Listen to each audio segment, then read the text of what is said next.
Hello defense aspirants, welcome to YTN India. Today we will learn about the 7 commands of Indian Army and the organizational structure of the Indian Army. So, hello defense aspirants, welcome to YTN India and I am Sulakshana. So, let's begin with the 7 commands of Indian Army. So, at present we have 7 commands in the Indian Army, out of which 6 are operational commands and one is training command. So one which is a training command is also called RTRAC, that is Army Training Command, right? So let's understand, let's learn about the 6 Indian Army commands and where is it located. So we will start from the Western Command. Western Command is located in Chandi Mandir, right? Then Eastern Command is located in Kolkata. Northern Command is located in Udhampur. Then comes Southern Command. Southern Command is located in Pune. Then comes Southwest Command. Southwest Command is in Jaipur. Then comes Central Command. Central Command is in Lucknow. So these are 6 operational commands and one which is a training command, that is in Shimla. So each command is headed by GOC, right? General Officer, Commanding Officer in Chief, and the rank of GOC is Lieutenant General, right? So rank if we talk about, then सबसे पहले आता है army में lieutenant rank. Lieutenant के बाद ऊपर जब आपका प्रमोशन होता है then you become a captain, then major, major के बाद lieutenant colonel, colonel lieutenant colonel के बाद कर्नल, और लेफ्टिनेंट कर्नल के बाद ब्रिगेडियर, ब्रिगेडियर के आप बाद बनते हो major general, and major general के बाद बनते हो आप लेफ्टिनेंट जनरल. सो GOC जो होता है वो lieutenant general, and lieutenant general के बाद आप जो बनते हो that is general, right, which is the highest rank in the Indian Army. So now let's learn about the organizational structure of Indian Army in detail, right? कि सबसे पहले आपने सुना होगा कि बटालियन, प्लाटून, है ना. तो सबसे छोटा, है ना, ऑर्गेनाइजेशनल स्ट्रक्चर में सबसे छोटा क्या आता है? सबसे छोटा आता है सेक्शन, जिसका में अंदर 10 सोल्जर्स होते हैं. उसके बाद आता है प्लाटून. प्लाटून में 3 सेक्शंस आते हैं, मतलब एक प्लाटून के बराबर, एक प्लाटून इक्वल्स टू 3 सेक्शन, मतलब 30 सोल्जर को मिला के एक प्लाटून बनता है, ठीक है, which is headed bye a JCO. JCO कौन होता है? जूनियर कमीशन ऑफिसर, ठीक है. अब क्या आता है? प्लाटून के बाद आता है कंपनी. कंपनी क्या होता है? 3 प्लाटून्स को मिलाकर एक कंपनी बनती है, जिसको हेड कौन करता है? मेजर करता है, या फिर रैंक ऑफ लेफ्टिनेंट कर्नल जो ऑफिसर होता है वो हेड करता है. उसके बाद आती है बटालियन. बटालियन को जो है 4 कंपनी को मिलाकर एक बटालियन बनती है, जिसको हेड करता है जो भी रैंक ऑफिसर होती है, कर्नल रैंक का कोई ऑफिसर उसको हेड करता है, ठीक है. उसके बाद आती है ब्रिगेड. अब ब्रिगेड को क्या, 3 बटालियन को मिलाकर एक ब्रिगेड बनती है. अब ब्रिगेड का जो हेड होता है, हेड ऑफ द ब्रिगेड होता है, दैट इज अ ब्रिगेडियर. तो जिस भी ऑफिसर की जो रैंक होती है वो ब्रिगेडियर रैंक का कोई ऑफिसर ब्रिगेड को हेड करता है, right. By the name also you can understand brigade, right. Then comes after brigade is division. Division में क्या होता है?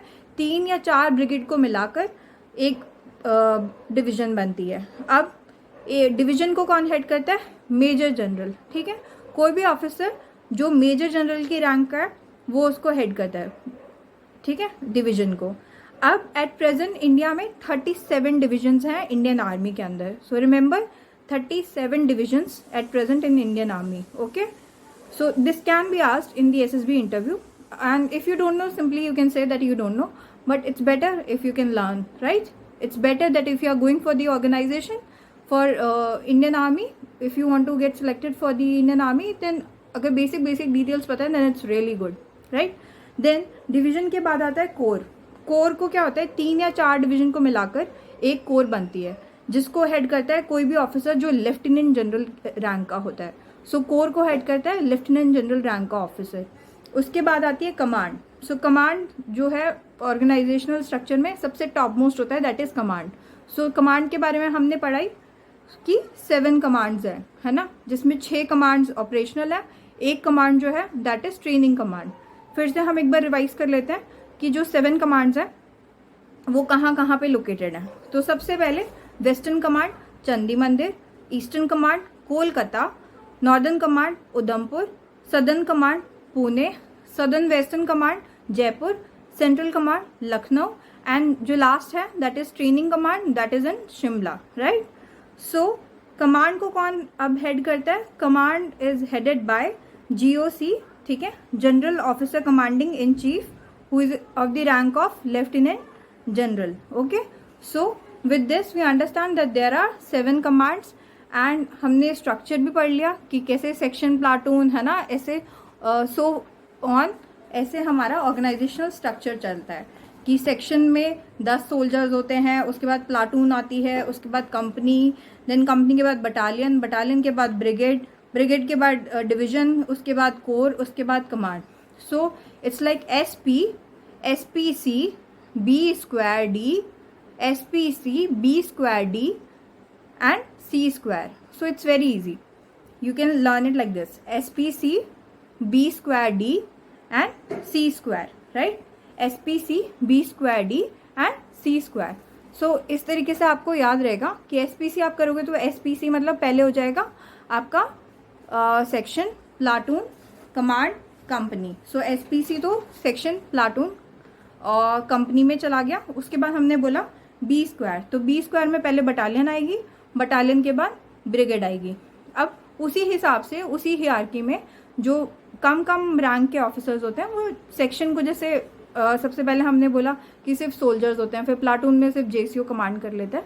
उस हिसाब से जैसे जैसे कमांड में जैसे सबसे रैंक जो होती है वो बढ़ती चली जाती है, जैसे जैसे इंक्रीमेंट हो जाता है सोल्जर्स का किसी ऑर्गेनाइजेशन स्ट्रक्चर में, वैसे वैसे जो उसको हेड करता है उसकी रैंक भी बढ़ते चले जाती है ना।